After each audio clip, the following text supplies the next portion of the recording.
அங்கிட்டு வேண்டாம், இங்கிட்டு போவோம். அதுவும் சரிதான், வாங்க போவோம். பார்த்து போ, சத்தம் இல்லாம. செருப்ப கலட்டியா, சத்தம் கேக்குமியா? ஆமண்ணே ஆமண்ணே. போமா. ஓவர் இருட்டா இருக்க. ஏன்ன வெளிச்சம் தெரிஞ்சா மூஞ்சியெல்லாம் தெரிஞ்சிடாது. என்ன இவ்வளவு விஷயத்த சொல்றீங்களே, யாருன்னு நீங்க? உன்ன மாதிரி நானும் ஒரு திருடன் தான். திருடனா? ஏண்டா உன்னைய திருடன் சொல்லாம என்னைய வேற திருடுங்கிற? நான் யோக்கியேண்டா.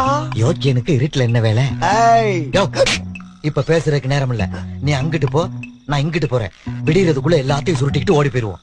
அட நாதாரி பயல, இவ்வளவு நேரம் களவணி பேச அவகாசமா வச்சிருந்தா